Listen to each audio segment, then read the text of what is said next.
청년부 예배를 시작하겠습니다.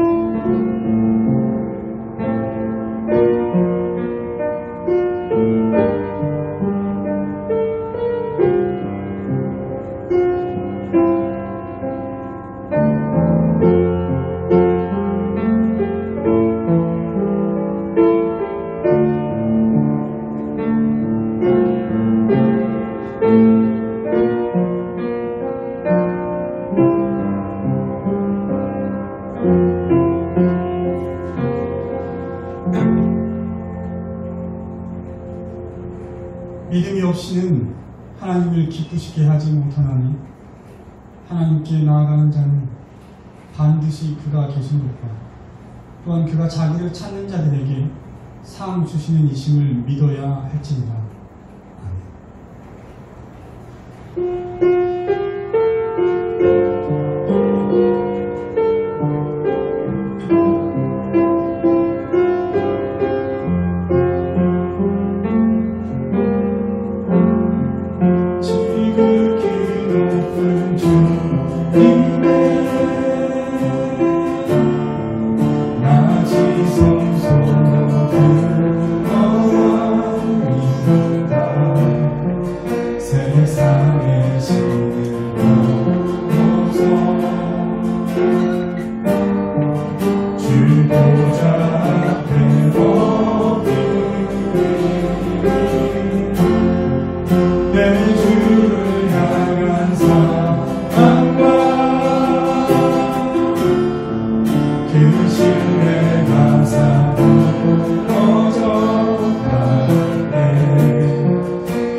우리 예배 가운데 함께 계신 주님께 우리의 신앙을 고백하겠습니다.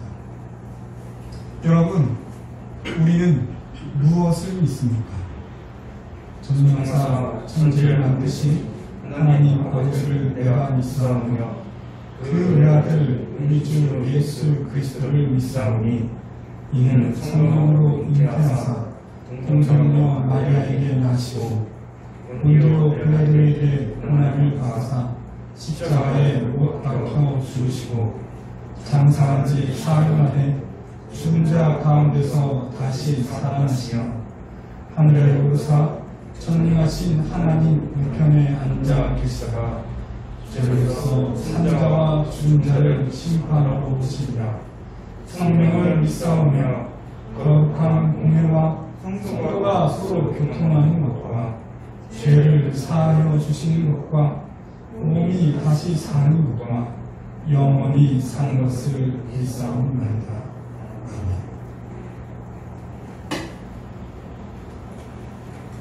이 시간 함께 찬양을 부른 후에 우리의 죄를 주께 고백하겠습니다.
자신의 죄를 고백하는 자에게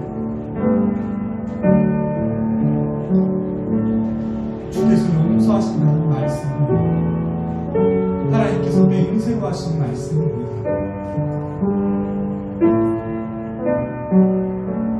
우리가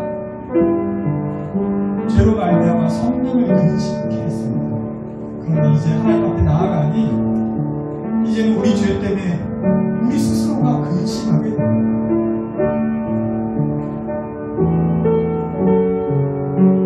내 죄로 말미암아 하나님과의 관계가 막힌 것 같고 나의 기도는 공허한 메아리와 같은 그런 마음 때문에 주님 앞에 근심하며 나아갑니다.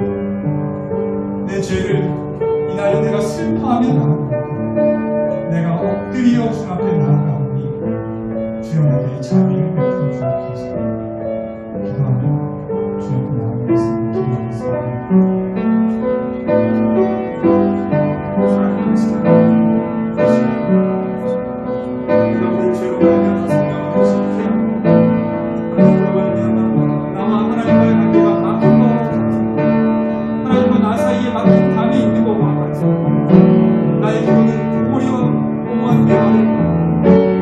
하나님의 뜻은 나의 전달이 되지 않아. 하나님의 모든 말씀, 기쁨을 받는 것이 아니라 괜찮아.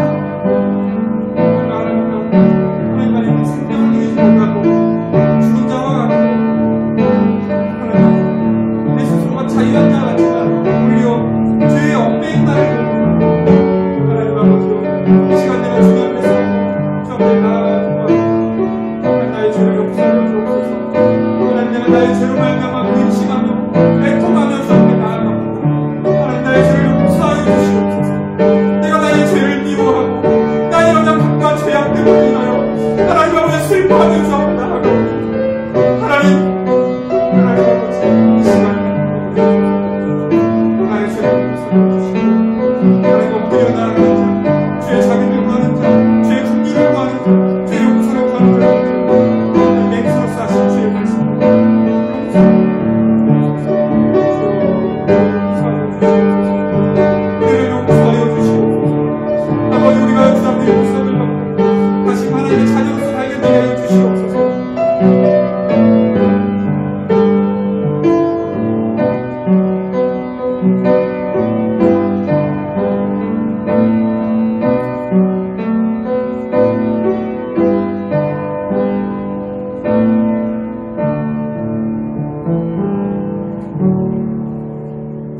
주님께서 주시는 사죄의 말씀입니다. 주 여호와의 말씀이니라. 이스라엘 족속아, 내가 너희 각 사람이 행한 대로 심판할지라. 너희는 돌이켜 회개하고 모든 죄에서 떠날지어다.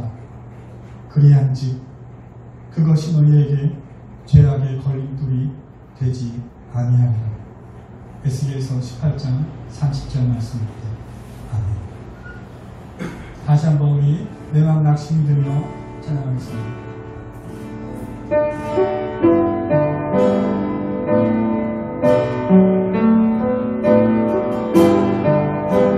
내 맘 낙심이 들며 내 맘 낙심이 들며 죄책감에 쌓일 때 내 모든 죄를 사하신 주님을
여러분, 세상의 죄악이 관영하여서 이런 재앙이 있는 것이 아닙니다. 소돔과 고모라가 멸망할 때 아브라함에게 하신 말씀을 기억해보세요. 세상은 원래 악해요. 그 악한, 그 악인 때문에 세상을 하나님께 심판하는 것이 아니라 의인이 없어서 하나님의 진노를 막아선 자가 없기 때문에 세상의 심판을 받는 거예요. 지금 한국교회의 잘못 때문에 세상이 같이 심판을 받는 거예요.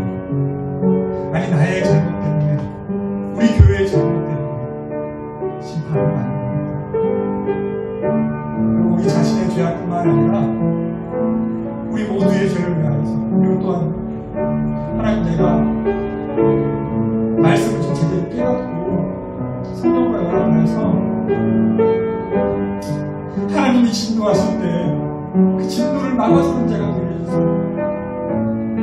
그리스도와 함께 손을 잡고 하나님의 진노를 막아서는 자로 서게 하여 주시옵소서. 이렇게 기도하며 이 땅의 코로나와 또한 홍수, 그 코로나로 인하여서 선민이가 어제 저녁에 저한테 문자를 보냈어요. 강도사님, 저 예배 드리면 안 될까요? 저 청년부 예배 드리면 안 될까요? 그래서 제가 성민이가 면역력이 많이 약한 걸 알기 때문에 교회가 성민이의 면역력을 감당할 수 없어 미안하다라고 했어요. 성민이가 그렇게 예배를 드리지 못해요. 우리 현민이도 군대에서 항상 코로나 사태 이후로 교회에 갔다 왔는지 체크를 하게끔 늘 함께 얘기하시는데, 수민이도 부모님이 교회를 다니지 않기 때문에 예배에 나오지 않고 예배에 코로나가 진정될 때까지 나갈 수 없게 부모님과 이렇게 얘기를 했답니다. 여러분들, 코로나 사태 그리고 오늘 중부 지방에 비가 많이 왔죠. 남부 지방은 난립니다. 지금도 어느 곳에서는 이 비 피해를 입는 사람들이 있어요. 이러한 모든 재앙들 오직 그리스도와 함께 손잡고 손잡아내 나가설 수 있는 겁니다. 함께 기도하겠습니다. 기도하겠습니다. 하나님 말씀 하나님 지만 하나님 기도합니다. 하나님 내가 부족하지만 나의 의로움과 나 자신을 보면 어떻게 내가 하나님의 진노를 막아설까? 우리가 하나님의 진노를 받아야 할 자가 단 나가 아닌가 하는 생각이 듭니다. 그러나 그리스도와 함께 손을 잡고 내가 하나님의 진노를 막아서 그 자리에 서는 거, 사랑의 하나님 아버지, 사랑의 하나님 아버지, 하나님의 노를 그치시옵소서. 하나님 이 땅에 재앙을 내리시는 것들을 그쳐주시옵소서. 하나님 아버지, 전 세계적인 코로나 사태, 또한 이 나라의 코로나 사태를 아버지 진정되게 하여 주시옵소서. 또한 아버지 온 나라를 인하여서 아버지 비가 온다 하지만 이 모든 것이 하나님이십니다. 우리가 자연을 생각하지 않았습니다. 하나님 아버지, 또한 내가 의로움을 사지 못했습니다. 하나님 아버지, 시간 기도하고 하나님 아버지 주의 진노를 막아서는 자로서 우리가 섰습니다. 그리스도와 연합된 자로서 우리가 섰습니다.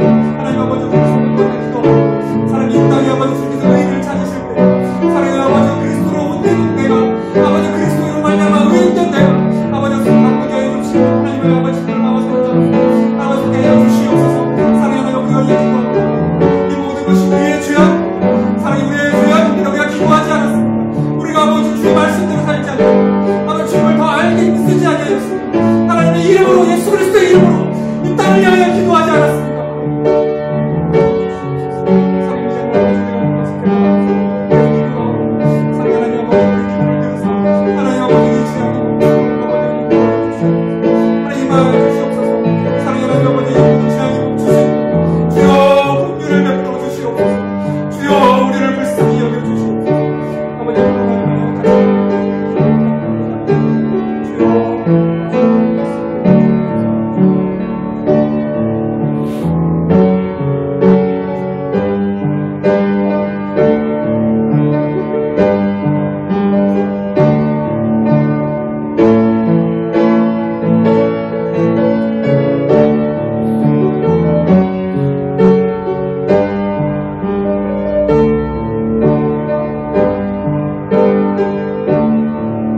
우리를 불쌍히 여겨 주옵소서. 주님께서 이 땅을 두루 감찰하시며 전심으로 주를 찾는 자가 있으신가 볼 때 아무도 주를 찾는 자 없어.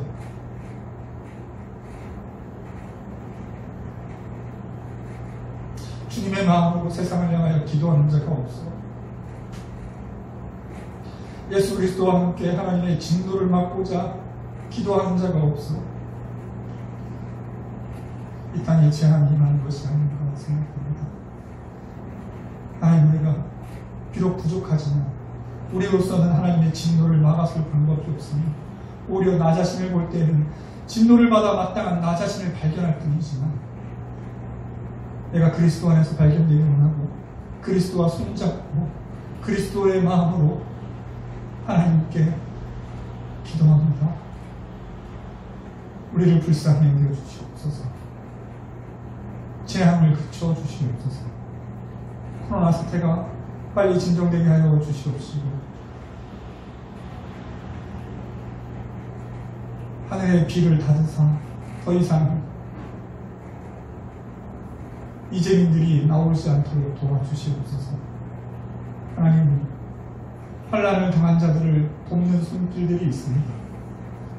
우리의 손도 그 손에 보태게 하여 주시옵시고 그 돕는 손마다 하나님께서 힘주시고 지혜를 주셔서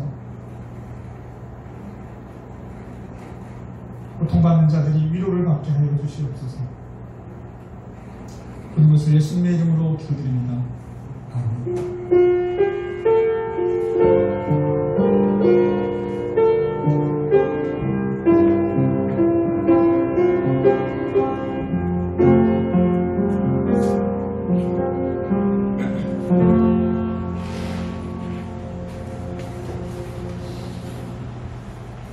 함께 보실 말씀은 창세기 1장 1절부터 2절까지입니다. 1절, 2절입니다. 창세기 1장 1절, 2절입니다.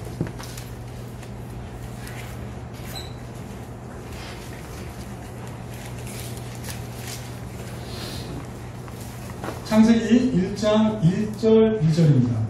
짧으니까 이렇게 마스크 다 하셨죠? 작은 소리로 하셔도 좋습니다. 함께 분독하겠습니다.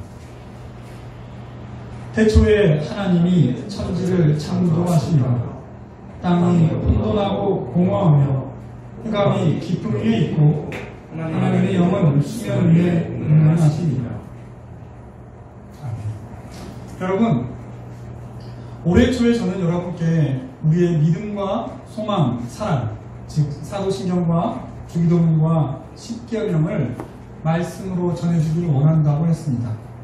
그래서 누가복음 강의 설교를 멈추고 십계명 설교를 시작했는데 원래는 십계명의 서문과 십계명의 각 계명들 해서 11번의 설교를 하려고 준비했었습니다.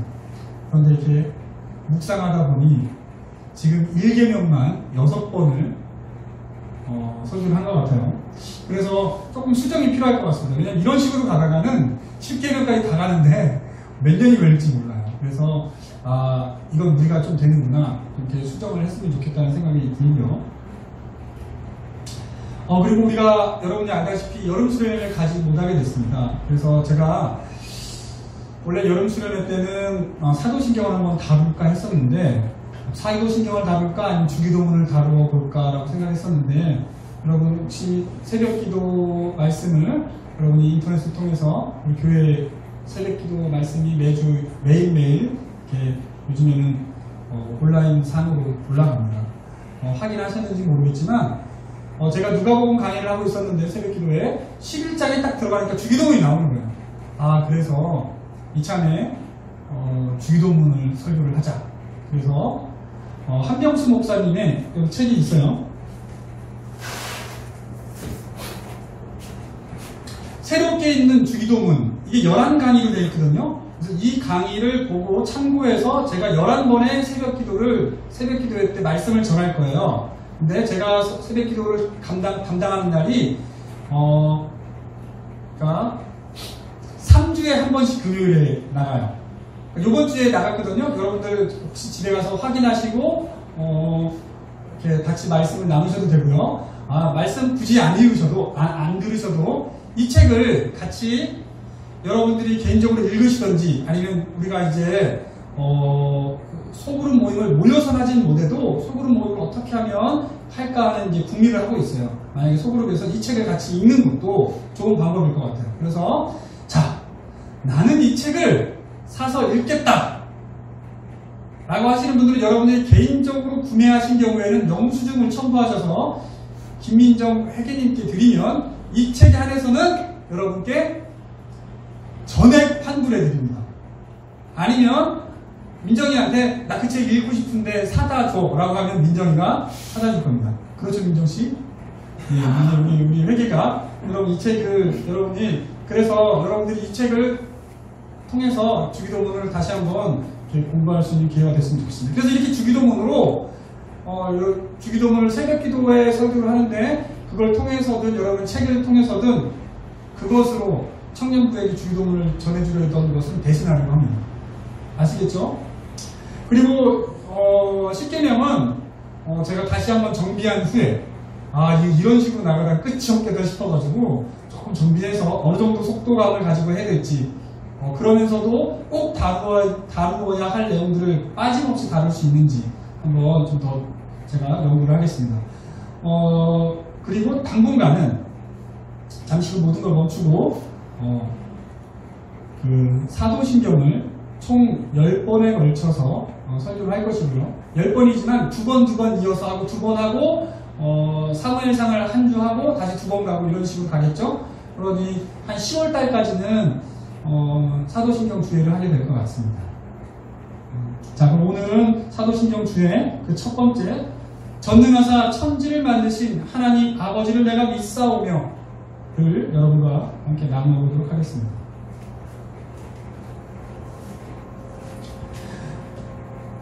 여러분, 우리는 무엇을 믿습니까? 우리는 이 질문에 앞서 믿음이 무엇인가를 먼저 살펴보아야 합니다.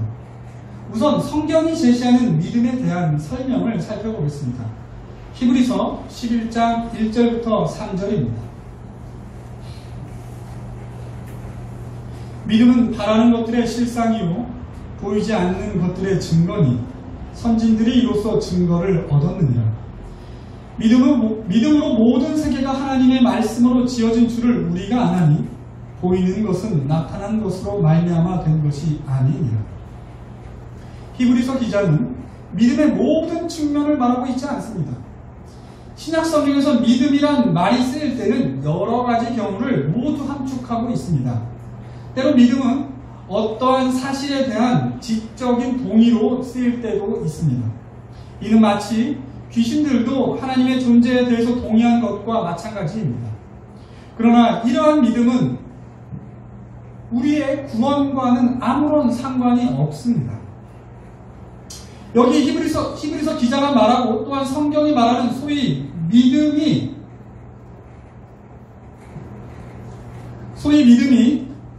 믿음의 사람이라고 말하거나 믿음으로 구원을 얻었다라는 의미에서의 믿음이 우리에게 중요한 믿음입니다. 이러한 의미에서의 믿음이란 신앙의 대상을 인식하고 신뢰하는 전인격적인 행위, 곧 단순한 지식의 차원을 넘어 구주 예수를 삶의 주인으로 인정하고 삶의 방향을 그분에게로 전환하며 모든 것을 이루시는 그는 오직 하나님이심을 신앙하는 것을 말합니다. 여러분, 제가 방금 읽은 지금 믿음의 정의가 성경책에 나와 있는 거 아니면 신학 서적에 나와 있는 게 아니라요, 네이버를 쳐도 나오는 겁니다. 네이버도 인정하는 믿음이 이런 믿음입니다. 믿음을 이렇게 전인격적인 행위라고 할 때 그것은 믿음의 인격의 세 가지 요소를 충족시킨다는 것입니다. 즉 믿음에는 지성적인 영역과 감성적인 영역 그리고 의지적인 영역이 있다는 것입니다. 그런데 이 지성과 감성, 의지의 측면에서 믿음을 살피는 것에 대한 대단한 오류가 있습니다. 그것은 인간에게 있어 지성과 감성, 의지가 따로 떼어져 있는 것이 아니기 때문입니다. 이는 마치 물 분자가 수소 원자 2개와 산소 원자 1개로 결합되어 있다고 말하는 것과 비슷한 것입니다. 즉 믿음이 지성과 감성 그리고 의지하는 세 개의 인격의 요소로 되어 있다고 말할 때 마치 지성에 의한 믿음이 있고 감성에 의한 믿음이 있고 의지에 의한 믿음이 있다고 말하는 것과 마찬가지입니다. 그런 오류가 있다는 것입니다. 그러한 믿음이란 존재하지 않습니다. 수소 원자와 산소 원자를 아무리 관찰해도 물의 성질을 알 수 없는 것과 마찬가지로 믿음이란 지성과 감성과 의지를 따로 떼어 관찰해야 알 수 있는 것이 아닙니다.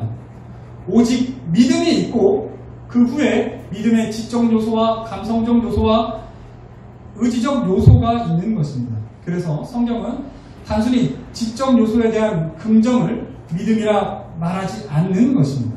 이는 그러니까 지적인 동의, 예수 그리스도를 주라 부르는 것, 예수 그리스도를 하나님이라 부르는 것, 이러한 지적인 동의는 귀신들의 믿음과 같은 것입니다.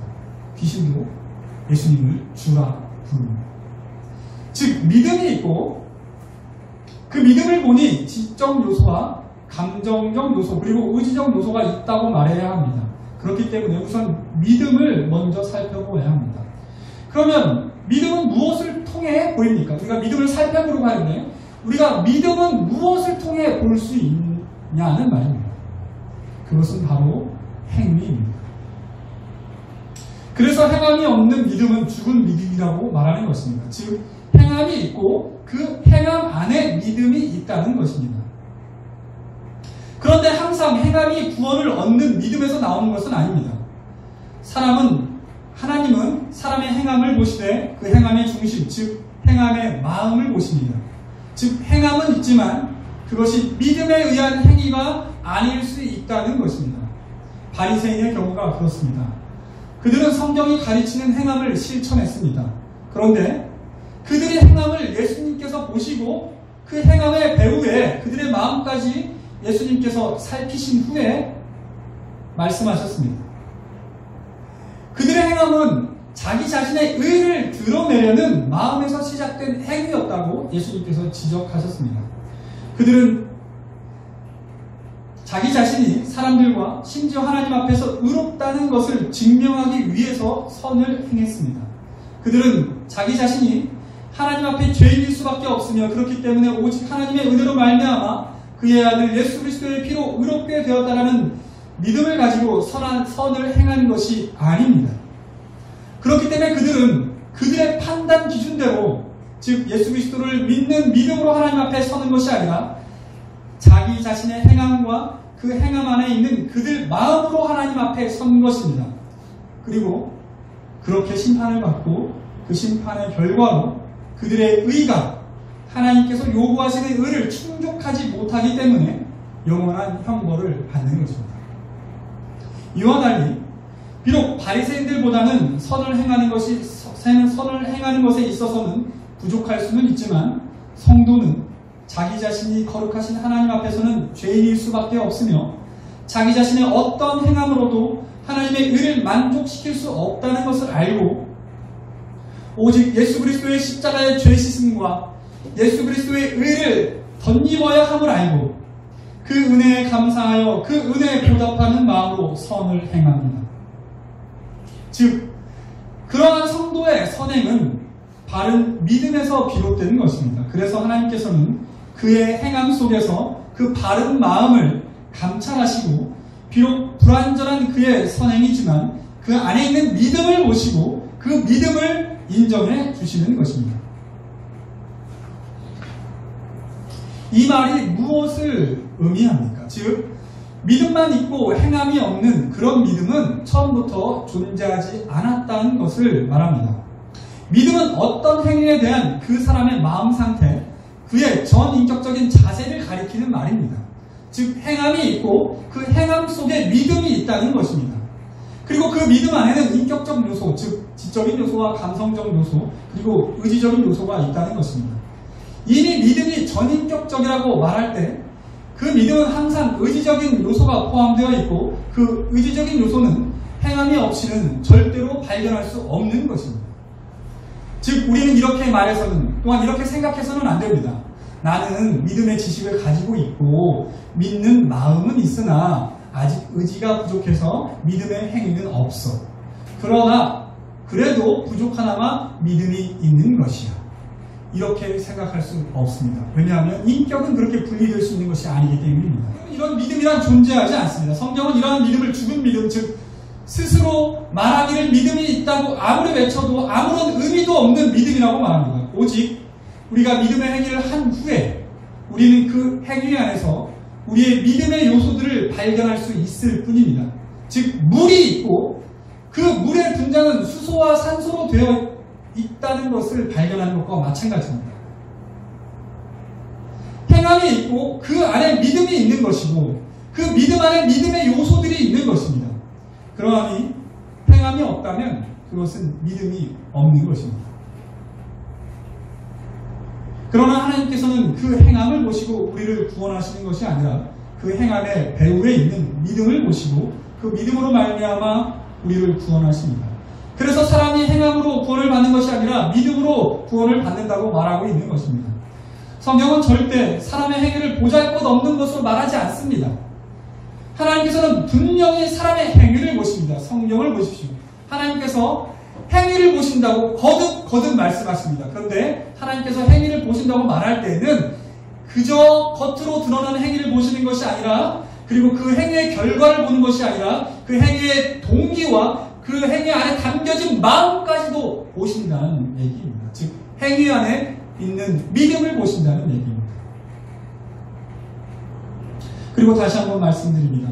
어떤 행위가 있을 때 그 안에 그 행위의 동기, 즉 믿음이 있는 것이지 어떠한 행위도 없는데 어떻게 그 동기를 파악하겠습니까?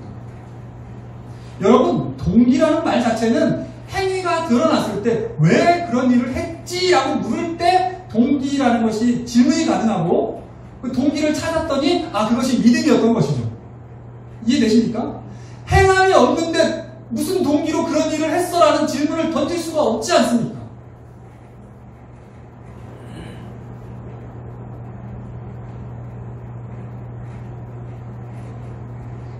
행하여지지 않은 동기를 우리는 과연 무엇이라 부를 수 있겠습니까?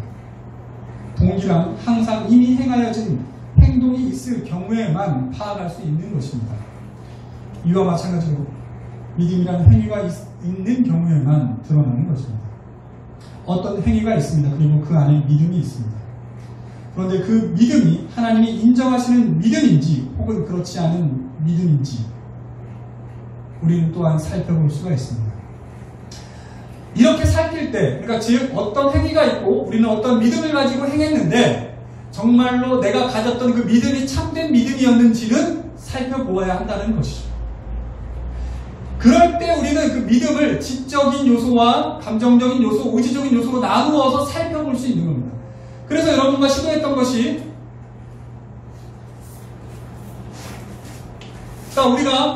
우리 마음속에 어떤 믿음의 감정이 들 때 그 감정이 바른 감정인지를 알 수 있기에 좋은 책이 있는데 그게 바로 조나단 에드워즈가 쓴 신앙 감정론입니다.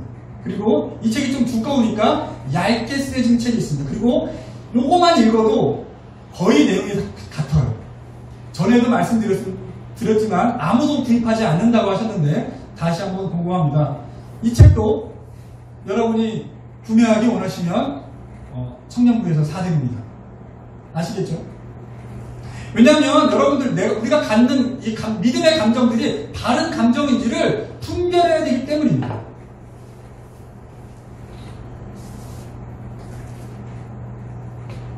오늘부터 우리가 다룰 믿음은 믿음에 있어서 어떤 부분을 말하냐면 믿음의 지적인 요소입니다. 자, 행함이 있고 행함의 동기인 믿음이 있고 그 믿음이 바른 믿음인가를 보려면 믿음을 지적인 요소와 감정적 요소와 의지적인 요소로 살펴보아야 되는데 그 중에 지적인 요소에 해당하는 그러니까 내가 믿는 믿음이 어떤 믿음인지 그러니까 여러분 저는 어렸을 때 누군가 나에게 강원아 너는 교회 다니니? 너는 뭘 믿니? 하나님을 믿니? 그러면 그러니까 믿음 누군가 나에게 믿는다고 물어보면 겉으로는 막 교회에서 배운 대로 막 주저리주저리 떠들 수는 있지만 솔직히 내가 믿는 그건 다른 거예요. 저는 어렸을 때 하나님이 정말로 살아계시다는 걸 믿었고 하나님은 내 기도에 귀 기울이신다는 걸 알았어요. 그게 나쁜 믿음은 아니죠. 근데 그거는 성경이 제시하는 바른 믿음의 척도와는 조금 거리가 떨어져 있습니다.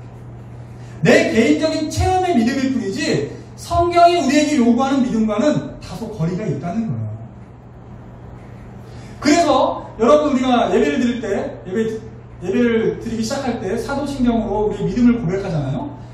그 사도신경의 내용이 뭐냐면 우리가 하나님을 믿는다고 할 때 우리가 믿는 내용을 축약한 것입니다. 우리는 성경 전체를 하나님께서 주신 말씀으로 믿고 있습니다. 그런데 만약 우리가 성경 전체의 말씀을 모두 다 알았을 때에만 우리가 참된 믿음의 행위를 할 수 있다면 우리는 심각한 상태에 빠질 수밖에 없습니다. 누가 감히 성경 전체를 다 안다고 할 수 있겠습니까? 그리고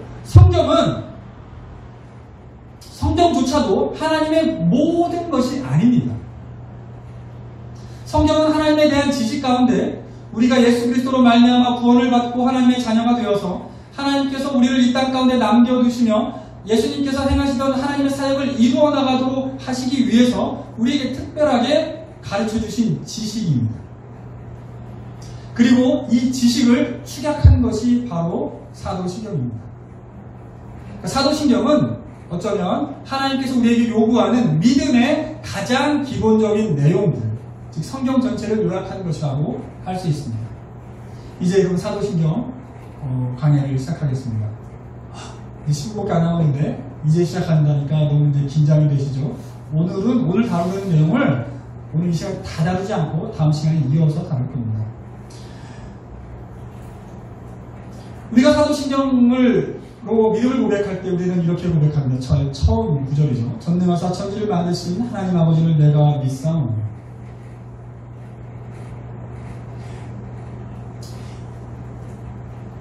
여러분 이 시간 함께 애굽에서 나온 이스라엘 백성이 시내산에서 도착했을 때의 장면으로 함께 들어가 보도록 하겠습니다. 우리 모두 그 자리로 함께 가봅시다. 출애굽기 19장 3절부터 6절입니다. 제가 공급하겠습니다. 모세가 하나님 앞에 올라가니 여호와께서 산에서 그를 불러 말씀하시되 너는 이같이 야곱의 집에서 말하고 이스라엘 자손들에게 말하라.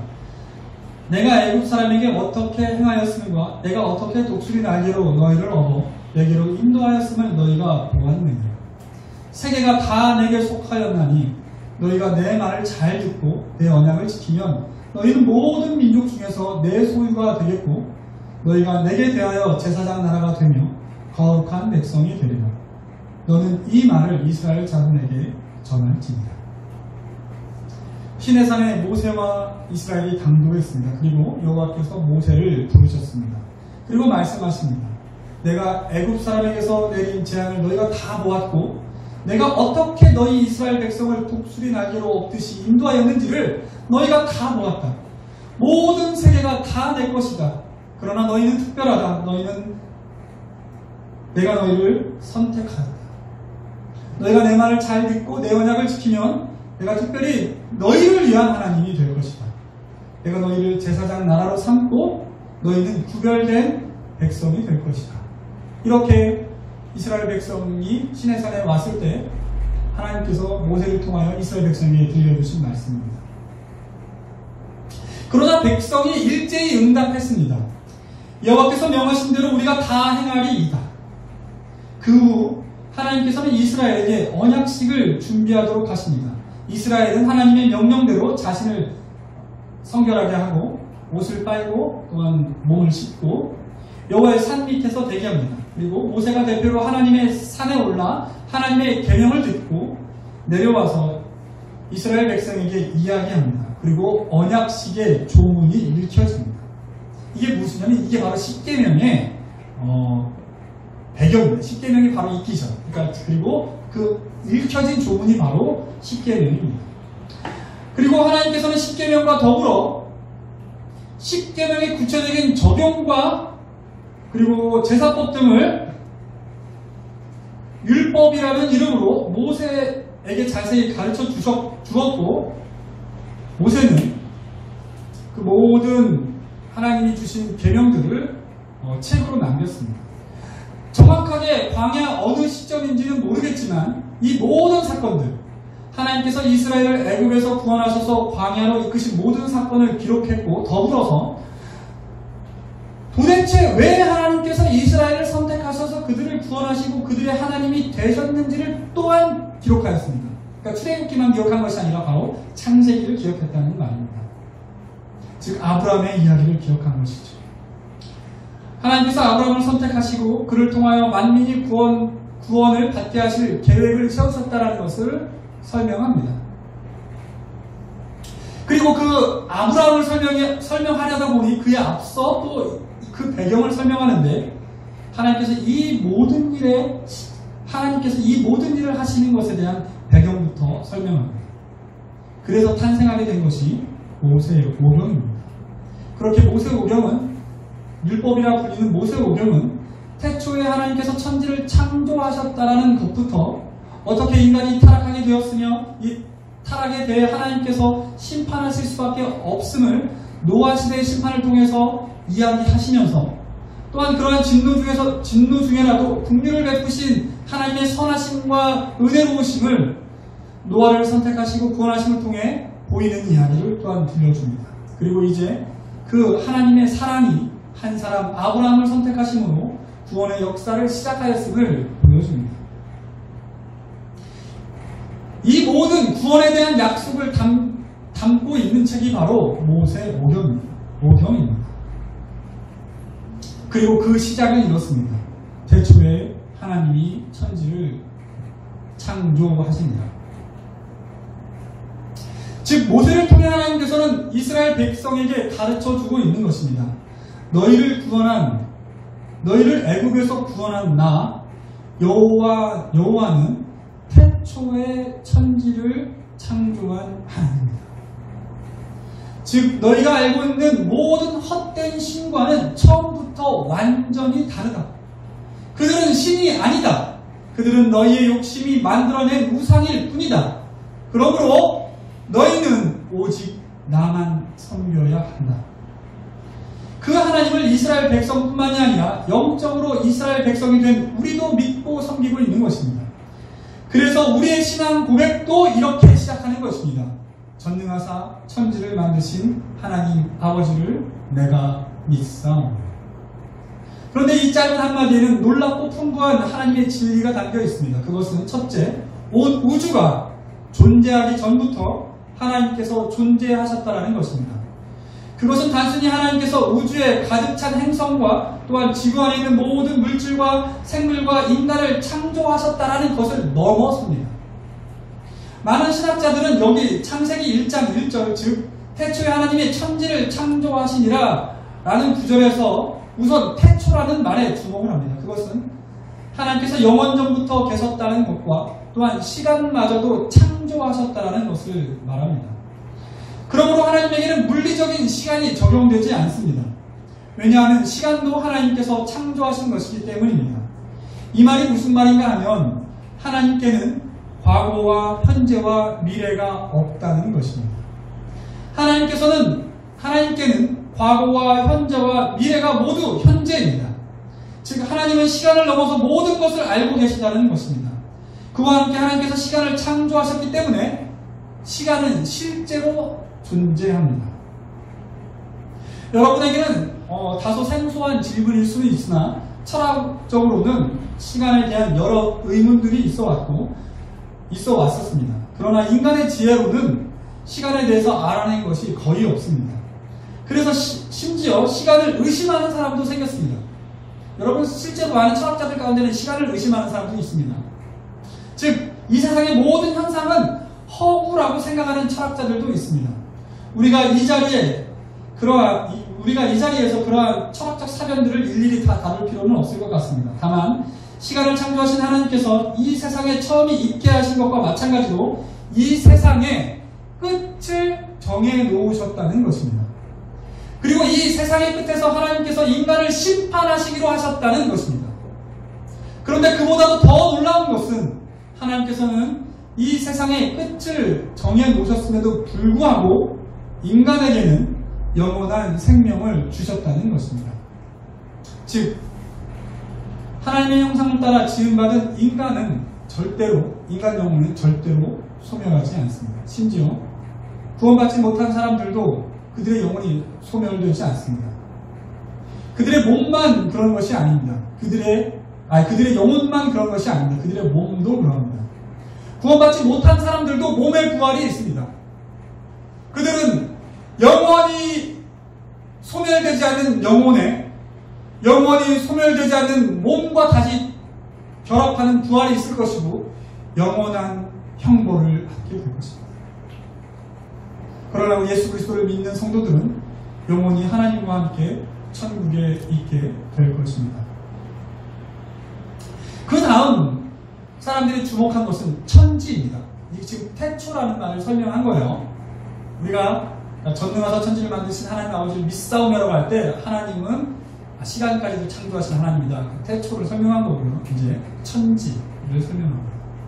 많은 신학자들은 여기서 천지를 물리적인 하늘과 땅을 말하는 것이 아니라고 봅니다. 즉 영어로 보면 여러분 잘 알 수 있어요. Sky and Earth가 아닙니다.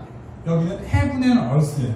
하나님께서 태초에 천지를 창조하시니라라고 할 때 그 천지는 Heaven and Earth입니다. 그러니까 즉 영적인 세계와 물질적인 세계를 창조하셨다는 거예요. 그러니까 천국과 지옥 그리고 천사와 마귀 그리고 인간의 모든 영혼을 하나님께서 만드셨다는 것입니다. 그리고 태초에 하나님이 천지를 창조하시니라 라고 말할 때 여기에는 무엇으로 하나님께서 천지를 창조하셨는지에 대한 그 재료에 대한 설명이 없습니다. 다만 3절에 가서 하나님께서 말씀으로 창조하셨음이 드러납니다. 즉 하나님께서 영적인 세계와 물질적인 세계를 창조하시되 그 모든 것을 그저 그의 명령으로 창조하셨다는 것입니다. 즉 무에서 창조하셨다는 것입니다. 그리고 창세기 1장 2절은 하나님께서 창조하신 물질 세계에 대한 묘사라고 보여집니다. 땅이 혼돈하고 공허하며 흑암이 깊음 위에 있고 하나님의 영은 수면 위에 운행하시네요. 하나님은 우선 물질 세계를 지금의 모습으로 한 번에 만드시지 않고 하나님께서 만드신 시간 안에서 만드셨다는 것을 우리가 알 수 있습니다. 그러니까 여러분 창조를 잘 생각하셔야 돼요. 창조의 순서가 있습니다. 창조 때 제일 먼저 만들어진 것이 무엇이냐면 시간을 만드신 거예요. 시간을 만드신 다음에 그 시간 안에서 Heaven and Earth, 영적인 세계와 물질 세계를 만들었어요. 그리고 그 물질 세계를 또한 그리고 하나님께서 앞서 만드신 모든 것들은 항상 뒤에도 적용됩니다. 왜냐하면 하나님이 시간을 만드셨다면 시간은 실제하는 것이고 시간은 선한 것입니다. 그러므로 앞으로도 계속 적용되는 거예요. 그러니까 하나님께서 공간을 만드실 때, 물질적인 세계를 만드실 때에는 하나님은 어떠한 방식으로 물질 세계를 만드냐면 뿅! 이렇게 해서 시간을 무시한 상태로 물질 세계를 만드는 것이 아니라 시간을 인정하시는 상태로 물질 세계를 만드신 거예요. 그러니 처음에 물질의 상태는 지금의 모습과는 다른 모습이죠. 그래서 2절에서 이렇게 설명하고 있는 거예요. 땅이는 땅이라고 읽지 마시고 물질 세계는 이렇게 읽으셔야 합니다. 물질 세계는 혼돈하고 공허하며 흑암이 깊음 위에 있는 상태였다는 거예요. 그리고 하나님께서 만드신 선하신 그 시간 안에서 이 혼돈스럽고 공허하고 흑암이 깊음 위에 있는 것들을 하나님이 원하시는 방향으로 시간 속에서 만들어 가시겠다라는 거예요.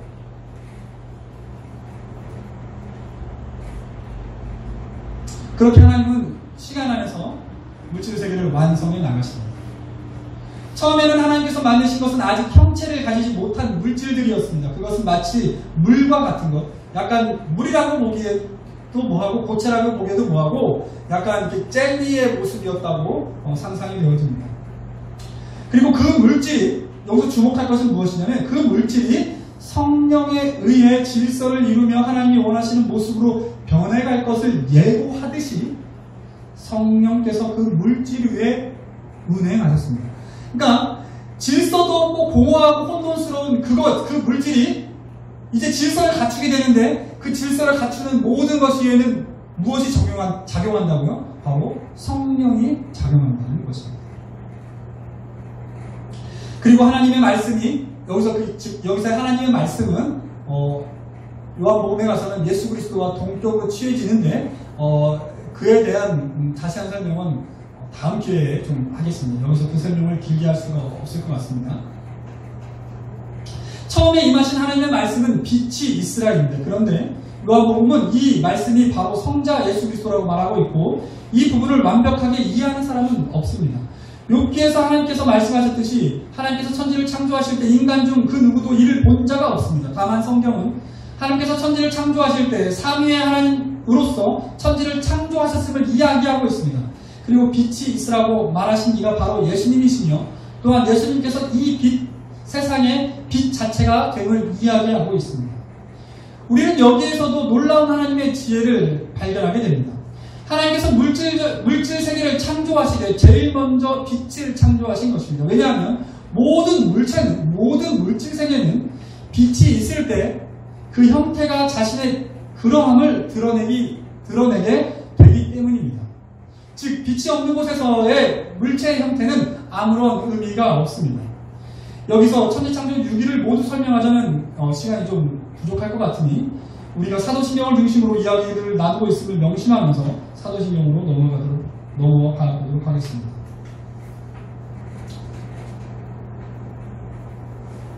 그 전에 살짝 간략하게 창조가 포함하고 있는 또한 내포하고 있는 의미들을 살짝 함께 살펴보는 것이 좋을 것 같습니다. 여러분, 하나님께서 자신의 뜻대로 천지를 창조하셨습니다.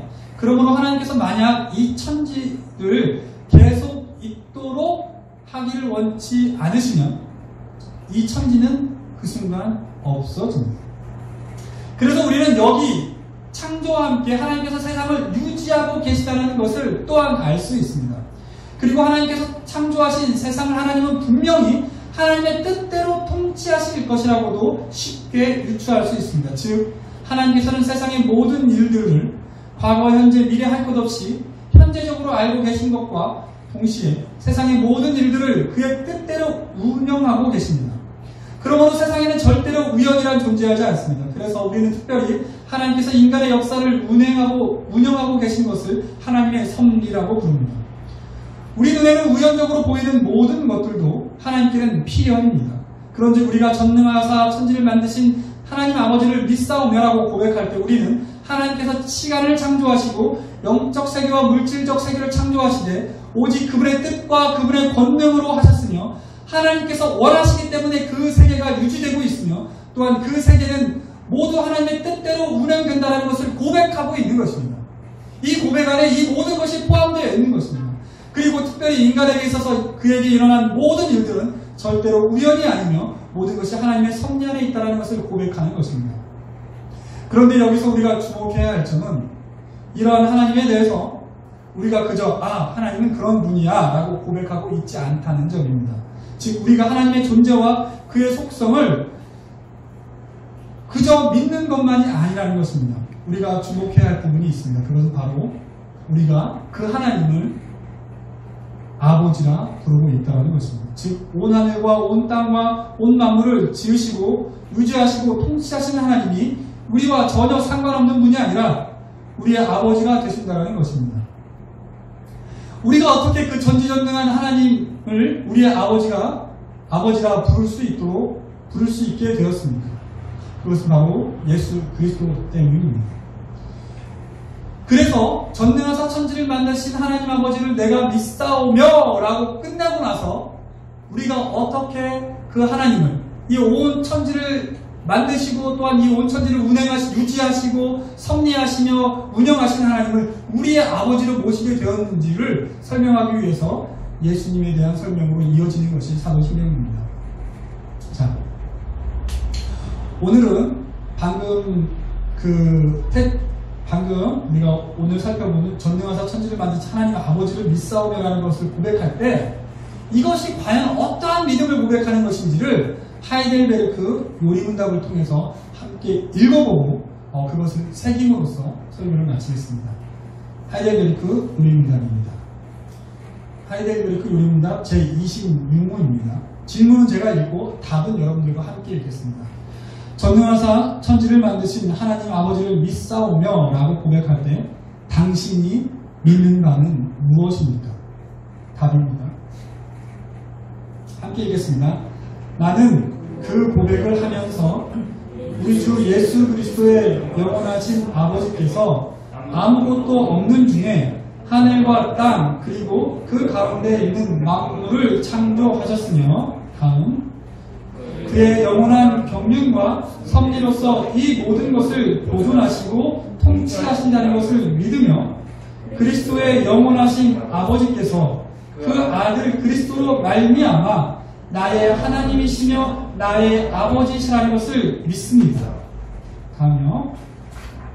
또한 하나님께서 나의 몸과 영혼에 필요한 모든 것을 공급하여 주시며 더 나아가 이 슬픈 세상 가운데 하나님께서 내게 주시는 그 어떤 역병들이라도 결국에는 다 협력하여 나의 유익이 되게 할 것임을 조금이라도 의심하지 않고 하나님을 의지합니다. 왜냐하면 하나님은 전능하시기 때문에 능히 그것을 이루실 수 있으며 또한 하나님은 신실하신 아버지이시기 때문에 이것을 이루시기를 원하시기 때문입니다. 이것이 하이델베르크 요리문답의 단문인데요. 여러분 느끼셨죠? 이 단문을 가지고 마음에 가지고 설교문을 쓴 거예요. 그래서 여러분들이 여러분들이 들려준 얘기가 다소 좀 길고 딱딱해 보였지만 이 모든 것을 설명하기 위한 것이었어요. 그러니까 여러분이 앞으로 이제 사도신경을 외울 때 전능하사 천지를 만드신 하나님 아버지를 내가 믿사오며 라고 고백할 때 이 믿음을 고백하는 거예요. 즉 여러분의 어떤 환난도 여러분의 어떤 어려움도 하나님께서는 그것을 선으로 바꾸실 것이라는 걸 믿는 겁니다. 아시겠죠? 그러하니 이 믿음이 우리에게 위로가 되고 우리에게 힘이 되는 겁니다. 기도하겠습니다. 사랑이 많으신 하나님, 오늘 이 시간 우리의 믿음, 그 중에 전능하사 천지를 만드신 하나님 아버지를 내가 믿사오며라는 부분을 우리가 고백할 때 우리의 믿는 바가 무엇인지를 한번 살펴보았습니다. 하나님께서 천지를 무에서부터 창조하셨습니다. 그리고 그 천지를 하나님께서 붙잡고 계시고 운행하고 계십니다. 특별히 그 가운데 우리를 선택하셔서 하나님의 자녀로 삼으셨고 우리로 하여금 하나님을 아버지라 부르도록 하셨습니다. 그러함으로 우리의 삶의 모든 것들은 협력하여 선을 이루는 줄 압니다. 그러므로 어떠한 혼란과 어떠한 어려움이 있을 때라도 전능하신 하나님을 믿사와 기뻐하며 즐거워하며 감사를 드릴 수 있는 우리 모두가 되게 하여 주시옵소서. 모든 것을 예수님의 이름으로 기도드립니다. 아멘.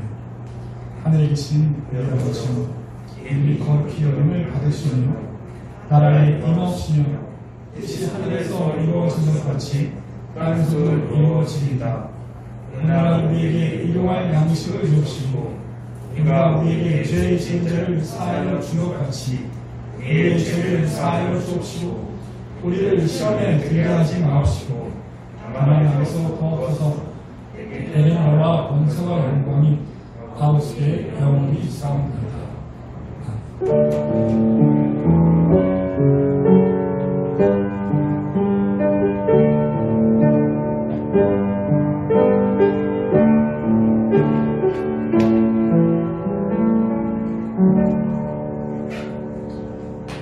예.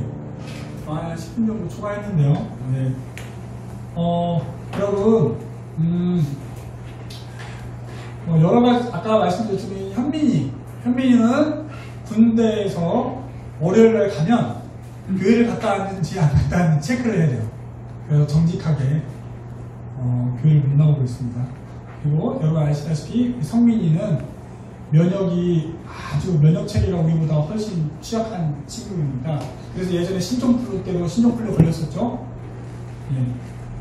그래서 예배를 엄청 드리고 싶지만 못 드려요. 여러분, 그래서 여러분이 생각나는 대로 좀 기도도 해주시고, 물론 여러분이 성민이에게 카톡이나 이런 걸 통해서 말을 걸면 장문의 문자가 올 수 있어요. 근데 그래도